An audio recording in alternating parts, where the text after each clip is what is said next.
if you're watching this, likely you are a real, actual dragon mage.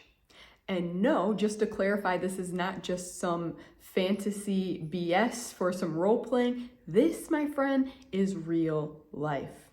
However, I don't want to tell you your truth. I will leave that for you to decide whether you're a dragon mage or not. Today, in this video, we're going to go into 7 signs that you may be a dragon mage, so you can review these signs, and then at the end of the video, you can decide whether or not this label applies to you. But first, for those of you who don't know me, my name is Hannah, and I help you to empower yourself.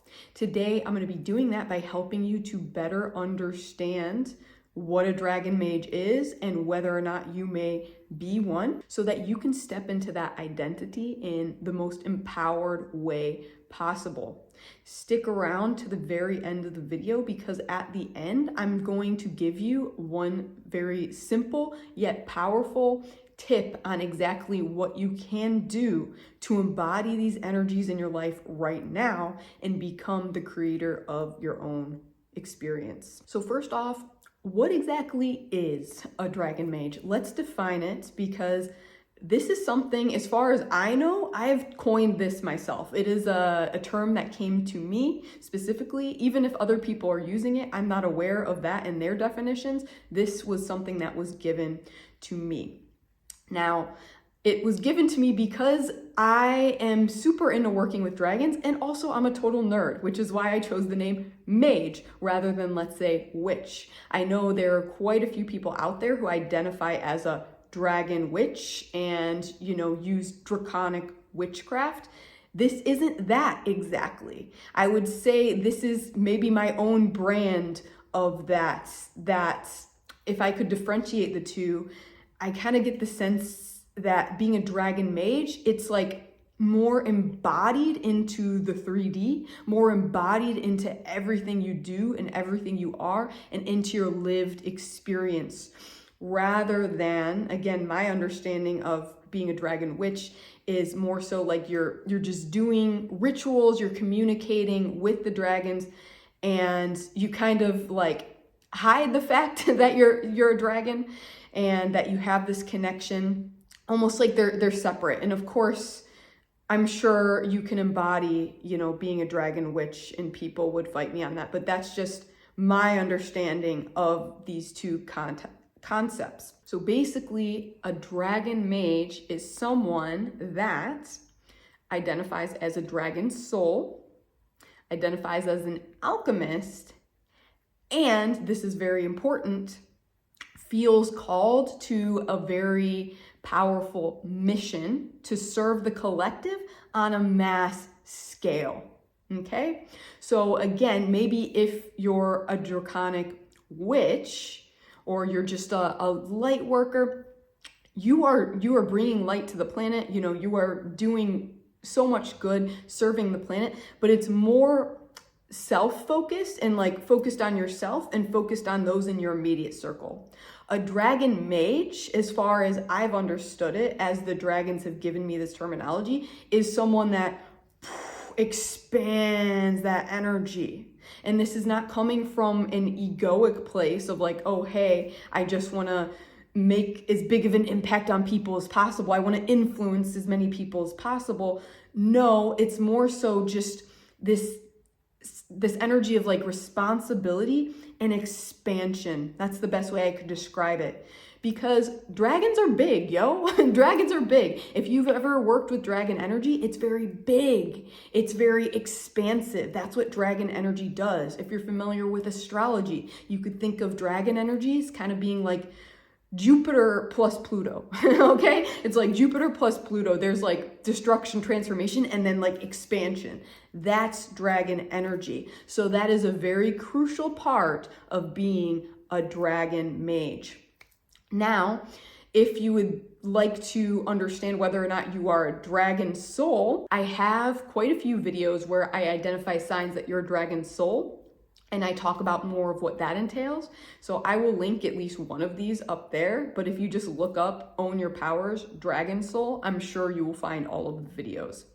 Likewise, if you're unsure whether or not you're an alchemist, same deal. Let me see if I can link one of my alchemist signs videos up here. And if not, just Google or YouTube search Own Your Powers Alchemist. So that said, that clarified, let's dive into the 7 signs that you are a dragon mage. Sign number 1, and this is very crucial, this is foundational, right? You have an affinity for dragons. And not just a specific type of dragon, let's say like just fire dragons or just chaos dragons or just water dragons. You have an affinity for all the dragon elementals to one degree or the other. Maybe you have like your favorites, the ones that come a little bit more naturally to you, but likely if you've watched my videos on dragon elementals, which there's a whole playlist for that, I'd encourage you check it out if you're new here. You identify kind of with all of the videos and all of the different dragon elementals, and maybe you even have a bit of an identity crisis and you're confused because you're like, well, I identify with all of them. Like, which dragon elemental is working with me? Which dragon elemental is my dragon soul? And for that, know that this is for you, friends. If you are identifying with all the things, you're likely ready to step into your true power as a dragon mage.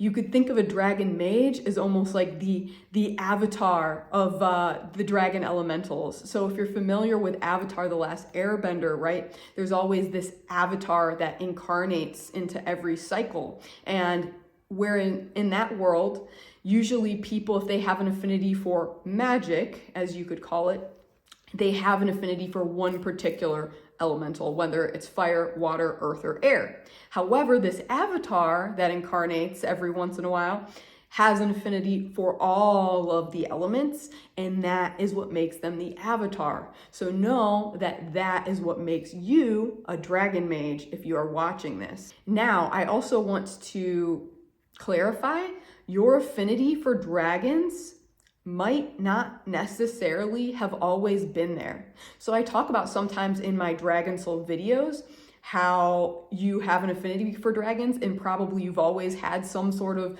affinity for dragons. You felt drawn to dragons from the time you were born, basically. However, for a dragon mage, that affinity for dragons, it could be there from the time you're born, but it could also just come on completely randomly, completely spontaneously.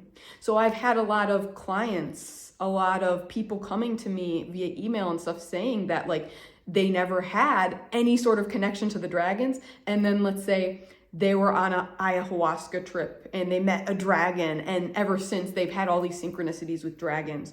Or perhaps they had this very powerful dream where a dragon came to them, and then all of a sudden they have all these synchronicities with dragons. So this is very typical as well for a dragon mage. Basically, what happens is, for those of you who maybe never had the affinity for dragons and then it just comes on spontaneously, that is your dragon mage awakening. That's the dragons calling to you, being like, okay, time to wake up, time to step into your dragon mage power. It's time to embrace this and to embrace your mission in service to the collective now. Also a bonus sign, because I wanted to just focus on 7 main signs today and I didn't have space, but this is a bonus sign kind of going off of having the affinity for dragons.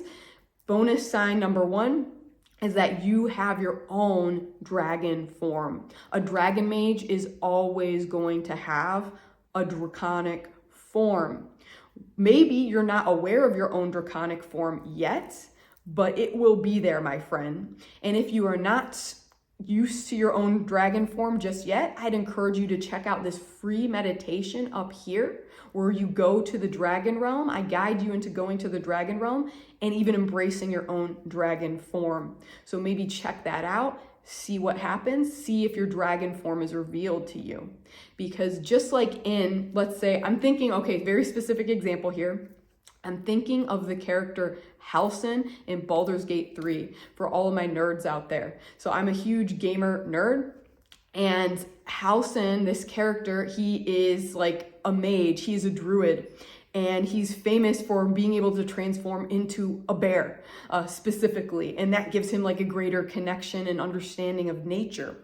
So just like that, a dragon mage has a dragon form. So if we were in some fantasy world or just in the new earth, like this is going to become possible moving into the new earth, you will, as a dragon mage, be able to take draconic form. But it's not to underlie your human form, because your human form is just as valid. And a true dragon mage is going to be able to embrace both their human form and their dragon form, and not use the dragon form as a sort of escapism to escape their human form. Sign number 2, so in alignment with the mage label, and I will say, if you're not a total fantasy nerd like myself, maybe you haven't heard the term mage. What a mage is just someone who uses magic, someone who works with magic. So going off of that, a dragon mage, sign number 2, is that your psychic abilities have already been activated in some way. I would say if you're ready for the path of the dragon mage, you have already activated your psychic abilities in some way. Perhaps also, like, you've always had an affinity for psychic abilities, whether or not you recognize that. Like myself, I've always had these psychic abilities, but I didn't know that until like my mid-20s, that it was even psychic abilities. It was so innate, so natural to me. I just thought I had a really powerful imagination. But as it turned out, that imagination was actually my connection to the unseen realms. That was my psychic abilities at play. And even though my family wasn't embracing their psychic abilities, seemed very 3D, I also have learned over the years that like everyone in my family, particularly the women, they have a very powerful psychic connection. It's just like in the bloodline, there's this affinity for psychic abilities. And what that can kind of masquerade at for people who are resisting that innate affinity for their psychic powers is oftentimes mental illness, physical illness, and addiction. Because what you resist persists. So if they're resisting stepping into their psychic abilities, it just compounds, it compounds, it compounds, and then it takes a toll on their health, both physical and energetic. So if you are a dragon mage, you will have activated your psychic abilities already in some way. Even if it's small, even if the door is just slightly cracked, it will be open. You will already be getting synchronicities, let's say from your guides. You'll already be communicating with your guides in some way, perhaps. It manifests differently for everyone. So I also just want to validate, it's like you could be experiencing psychic ability, but just not recognize it as that because you think that psychic ability has to be like super clairvoyant and you have to see things and it has to be really vivid and showy and theatrical. It can be as subtle as just knowing something. That's how my strongest psychic ability works, which is claircognizance. Claircognizance is when you just know something. And this is like instant telepathic download is what that is. It's a very powerful psychic ability actually, but it's the hardest one to recognize as such. Regardless, I would say if you're on the fence about this and you're not sure, hey, have I activated my psychic abilities or not? Another great free resource for you is to take my free quiz, What's Your Psychic Superpower? This will help you to identify which clair ability, whether it's claircognizance, clairvoyance, whatever, is dominant for you. And then I will send you an exercise to help you activate and develop that psychic ability. So you can find the link for that in the description of this video. And also you can take it easily anytime on my website, ownyourpowers.com. Okay, sign number 3 is that you are an old soul. You're not just an old soul, you're an ancient soul. And likely if you're a dragon mage, your energy, your soul has existed since before the creation of Earth. Now, this can get a little confusing for people because a lot of people will be like, well, time doesn't exist. So really, like, in a way, we're all like really old, ancient souls because we're all existing in the eternal now in various points in the timeline. However, I would say let's ground it back to the 3D. In the 3D, there is this illusion of linear time, and there is a timeline, and there's different points on the time. So you can just think of it as simply as in that linear progression of time, someone that's a dragon mage will have existed before the creation of Earth. Simple as that. Now, as this ancient soul, You hold great wisdom within you, just a wealth of wisdom within you. However, likely that wisdom hasn't been well received, if it's received at all. And likely also you've probably learned to just keep it to yourself, to shut it down, because you're like, well, people don't want to hear that. People don't want to hear that. They can't hear that maybe. And so you shut it down. And likely this has led to you feeling a bit isolated, a bit weird, like this odd duck that can never really fit in.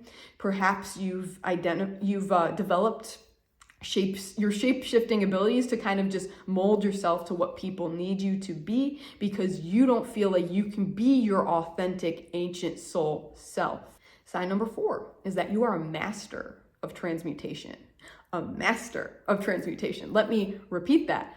Master, okay? So essentially, what this looks like tangibly is that you have had a wide variety of life experiences, in particular, challenging life experiences.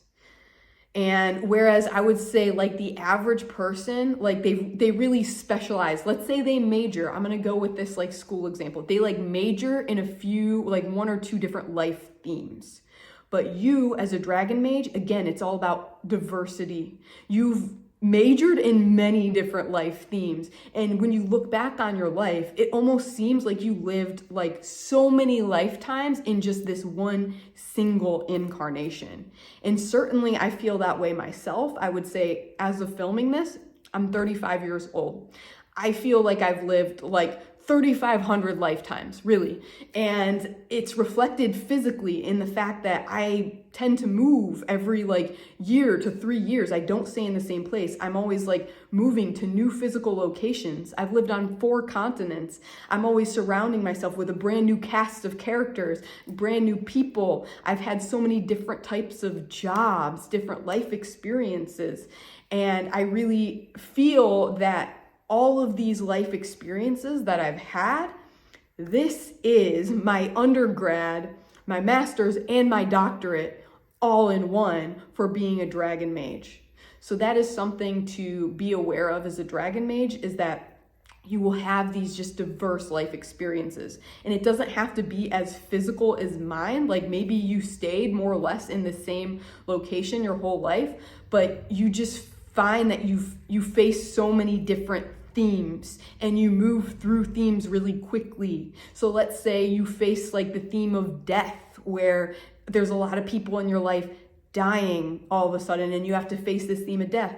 Then you make peace with that. And then the next thing that happens is codependent relationships. You start to get in all these relationships with narcissistic people. And then that's a theme. And then money is a big theme, and like not having enough money to survive is a big theme. And you just like cycle through these quickly. Each lesson, you master it, and then it's like, okay, here's your next lesson. The universe just keeps giving you more and more courses of study, shall we say.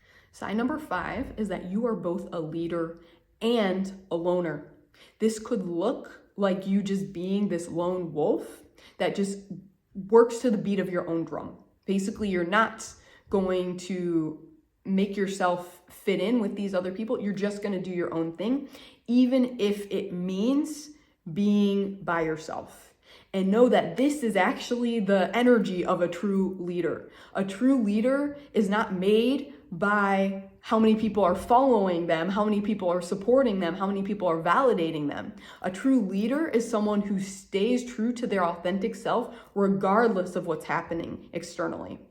And then what happens is, if you master this lesson, you master that authenticity of just being able to do your own thing regardless of who is or isn't in your life, you do start attracting people that want to learn from you, that want to support you, that want to validate you, and you become that traditional leader. And basically these types of people, this energy that I'm trying to describe, it's like leadership comes very naturally when the situation requires it of you, even though it might not be your personal preference. And in that case, it's even more of an example, it's even more of a evidence that it's not coming from this place of ego or trying to control other people or just gain fame for the heck of it.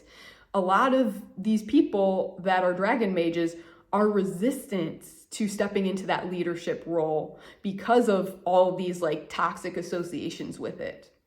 But essentially, I would ask you to reflect on your life and to just notice all the times when maybe a situation required you to step into a leadership role. And even though you weren't normally recognized in that leadership role, you rose to the occasion. You filled the spot. You took charge when it was needed, when there was leader energy missing from that group.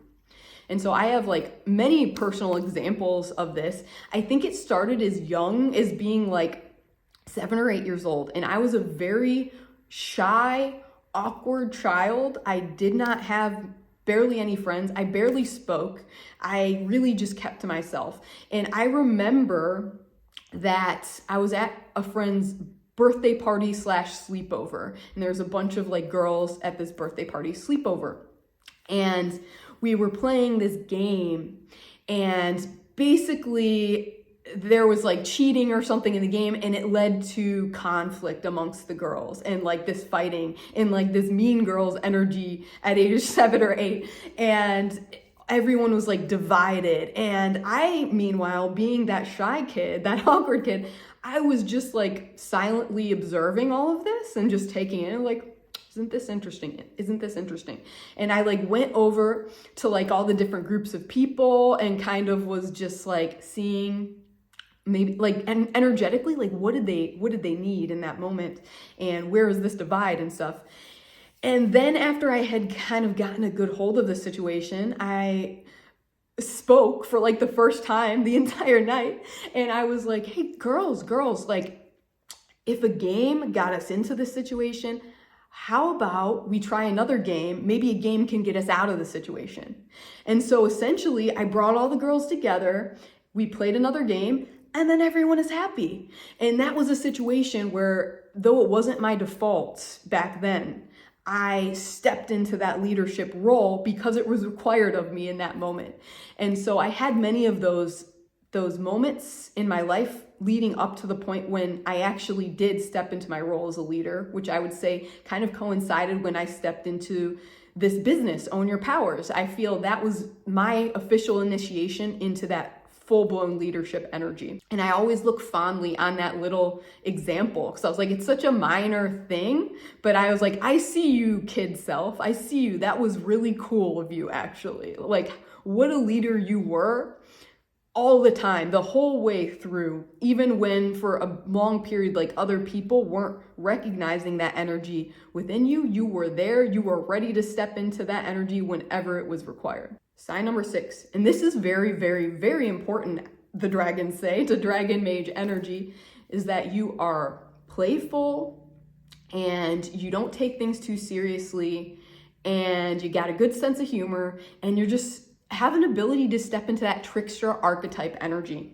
And if you're not familiar with the term trickster, some characters that come to mind that embody this, Loki, the character Loki, and not just like in Marvel, but like the deity Loki, and the character Nimona from the movie, self-titled Nimona, and Bugs Bunny as well, Bugs Bunny from the old cartoon Looney Tunes.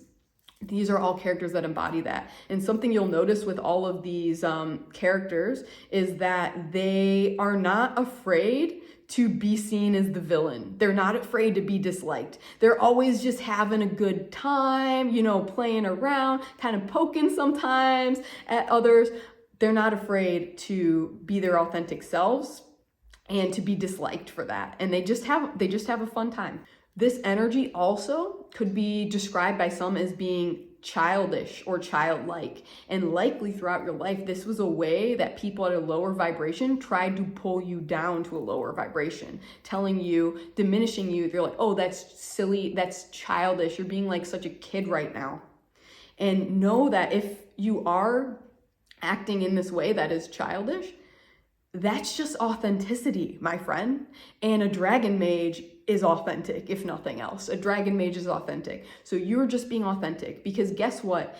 As much as many people want to deny it, every single one of us was a child at some point. And we all have that inner child living within us. You can't just shove that inner child down and kill them off. They're always going to be there. So someone that indulges in that childish side from time to time is being authentic. I have another like silly personal example for this one from around the same like time frame as my other example. So for me, I'm a 90s kid, and when I was a kid, like Pokemon was the biggest fad. It was just a fad. I mean, it never went away. Like, it's just kind of installed in our culture now. It's like interwoven into our culture, and like everyone knows what it is. But I remember I was there at the beginning of Pokemon when it was a fad, and it was like this hot topic for a year or two. And like every kid was into it. It was the talk of every school everywhere. And I was like in love with it. I loved Pokemon, and I still do to this day. So as any fad, it kind of fell out of fashion. And I, meanwhile, being the authentic person I am, I'm like, I still love Pokemon. And I wasn't hiding that fact. And I got like bullied actually for like by the kids in my school for liking Pokemon, which I thought was like the silliest thing, because I was like, yo, all of you loved Pokemon just last year. What changed between last year and this year? Like y'all are being inauthentic here. I didn't say that, of course, because I was that quiet kid, but I was certainly thinking it. And this is just an example. It's like oftentimes Dragon Mage people, they're into things like tangible things that seem childish to others, and people might give you shit for being into that. Oh, why do you like that? That's for babies and that's for kids. But again, I just remind you, you're being authentic to yourself. You're being authentic to that inner child within yourself. And really, truly, there's nothing more powerful you can do for yourself and the world. Finally, sign number 7, and this is the most important one that I actually already kind of spoiled. And it is that you have always felt like you have a big mission. It's always been on your heart. And I want to stress again, this is not coming from an egoic way. You're not like, oh, I just want to be famous because that would be cool. In fact, oftentimes Dragon Mage people have the opposite feeling where they're like, I don't want to be famous. However, I feel like I have this big mission. I'm meant to serve the collective in a big way. I'm meant to have an impact on a lot of people. And so this is like the raw expression, as I said earlier, of dragon energy. Dragon energy is big. It wants to expand. And dragon energy is here to destroy systems and to make new, more aligned systems. And so in order to do that, you often have to have like this big impact. You have to be that fire that burns down the old and then has the courage to offer new suggestions, to bring in, to birth the new. So this is a very, very crucial part of being a dragon mage, is having that big mission. And it's not for your own gain. It is purely in service to the collective and to the collective's ascension process. You feel it is intimately linked with that you want to help as many people possible ascend. You want to help as many people as possible to find their power and to be happy and to be loved and to take responsibility for their lives. So I will say, for those of you that this is really ringing true for, and you feel that mission and you feel like now is the time, not tomorrow. We're not going to create that carrot on the stick energy anymore. Now, I want to embody my mission, and I want to expand, and I want to serve, and I want to empower. For those of you who are feeling that, who are picking up what I'm putting down, I invite you to apply for the Path of the Dragon Mage, which is my one-to-one mentorship for Dragon Mages, where we basically attune you to all of the different dragon elementals. You become the avatar of the dragon elementals, and then we help you apply that so that you can have that big impact on the collective. And again, I want to stress, it's like not so you can have that big impact on the collective tomorrow and just consistently push this to the future. It's like for those who are serious and are like, no, now. I don't want to wait anymore. Now feels like the right time. If that is you, you can apply for the Path of the Dragon Mage below. There's a link there, and also, of course, always on my website. So whether or not you feel called to that initiation experience right now, what can you do to embody your Dragon Mage energy also right now? Most important, first and foremost, is that you simply choose. You choose to embody it. You choose to love and accept yourself just as you are.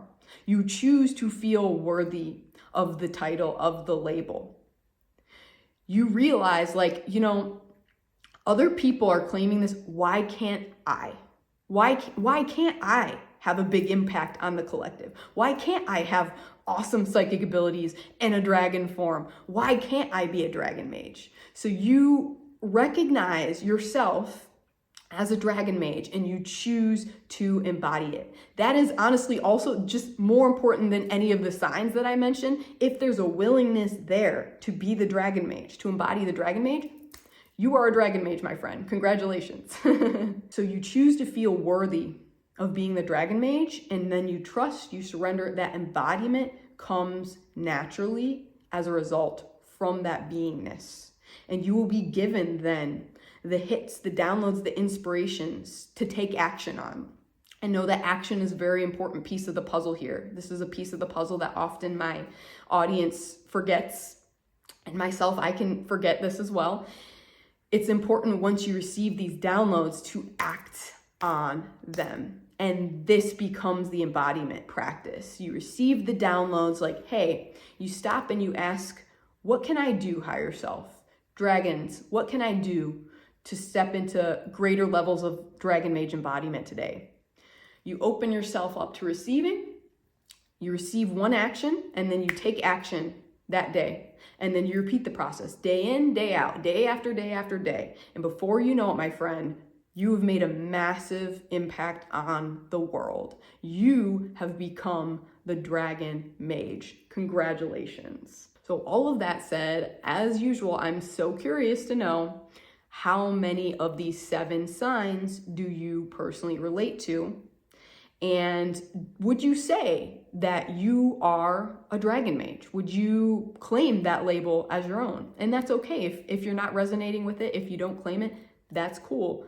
I'm just curious to know what resonates for you. What is your authentic truth? As usual, the dragons and I would love you forever. If you could like, subscribe, and engage with this content in some way, as this helps to awaken and activate other dragon mages. It helps to expand the energy, just as we talked about, right? So of course, we would love you forever if you could do that, and we would love you forever anyways, my friends. Our love is unconditional for you. Know that you are so loved, you are so supported, you are so fucking powerful. Stay powerful, my friends.